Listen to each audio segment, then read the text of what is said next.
an entire episode devoted to study habits, and they neglected the most obvious one: time travel. After all, you have spells that can send you into the past, chaos spirits that can take you back as an observer, and magic potions that can add an uncomfortable dash of Rule 34 humor for good measure. And in my case, a pre-established relationship with a time traveler. Fire it up, Doc.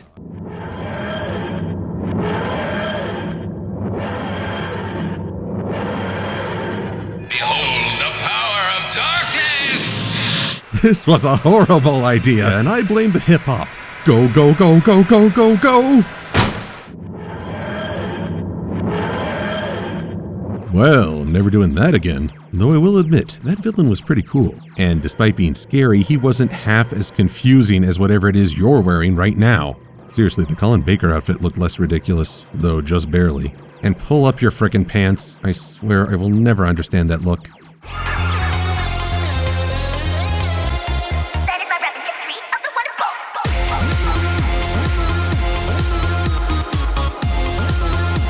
We start off this episode with Twilight doing something we haven't witnessed in a while: studying magic. It's nice to see that alicorn status hasn't made her master of all magic, but she's studying outside, and by Murphy's Law, that makes her a target for Rainbow Dash. How in Equestria does that pony expect to pass her History of the Wonderbolts exam tomorrow if she's wasting time flying? Oh, sure. Take all the exposition for yourself and leave none for the rest of us. Typical. Twilight's chronic lack of an internal monologue makes her a pretty easy target for Rainbow. I saw you giving me the stink eye from the ground, and heard you flying towards me and muttering from a mile away.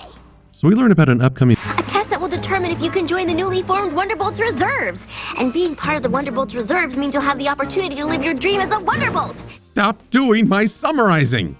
Anyway, a Wonderbolts Reserve. We never really learn what that means. Will they only step in if the Wonderbolts themselves are having difficulty, which has been pretty common recently? Or are they stand-ins for when the main crew gets injured? Also recently. Instead of a newly formed reserve, I think that a qualifying round towards becoming a full Wonderbolt would add some oomph to this story. Of course, Twilight's no slouch when it comes to playing up the drama of a test, which leads to a nice continuity jab.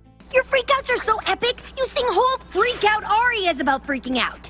So very true. So we start the motif of this episode with Twilight abducting Rainbow into her library for a study session. And no, that is not the opening of a slash fic. Yet it's clear before this even began that these study habits wouldn't work for Rainbow. Asking Rainbow Dash to sit still and focus is like asking Godzilla to watch where he's stepping. And be honest, how many of us started out by highlighting half the dang book and drawing sketches before we really figured out how to focus? Can't we just watch the History of the Wonderbolts movie? No!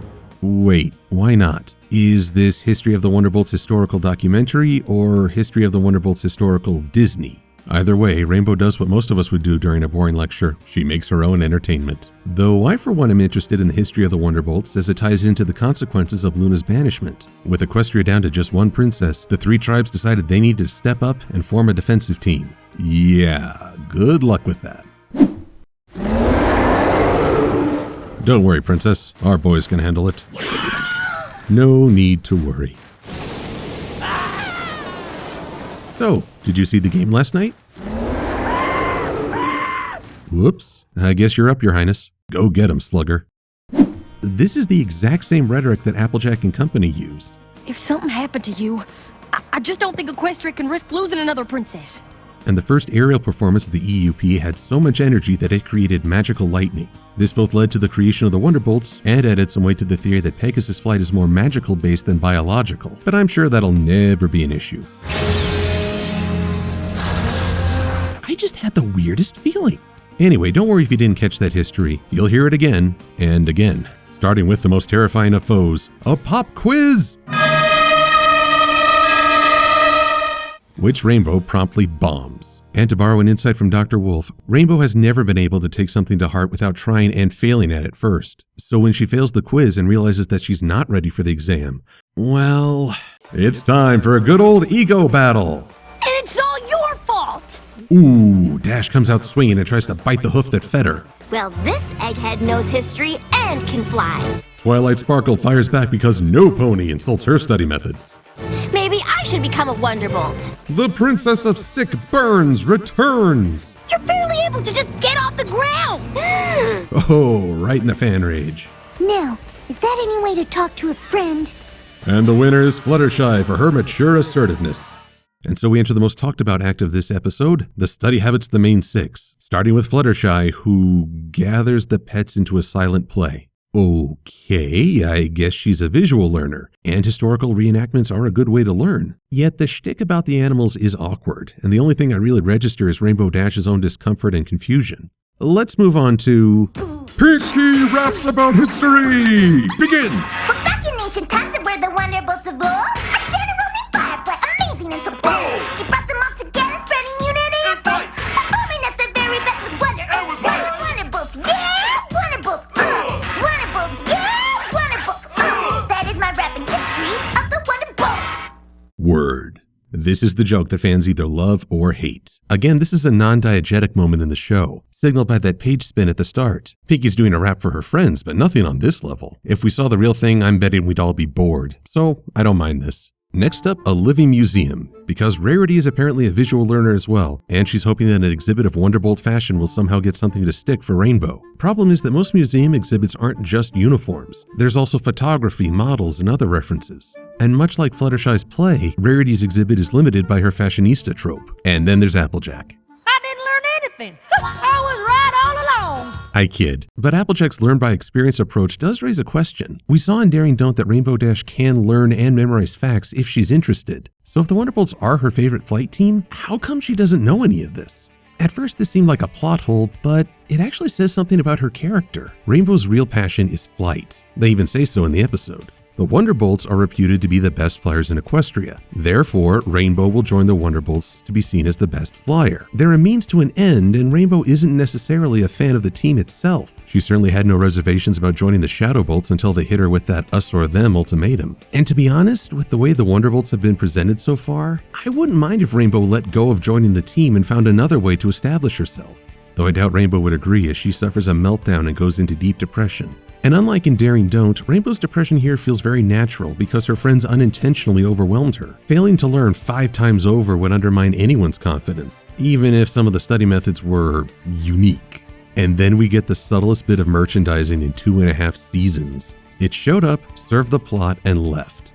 Nice. Twilight has an epiphany, which was hinted at the episode's start and reinforced during the first flight sequence. See how Dash's eyes are constantly scanning the ground? That's a nice visual reinforcement of how she's always on the lookout while flying. Plus, she has really good eyes and ears. So Twilight orchestrates a lesson while Rainbow is flying. I, Princess Celestia, banish you, Princess Luna, to the moon.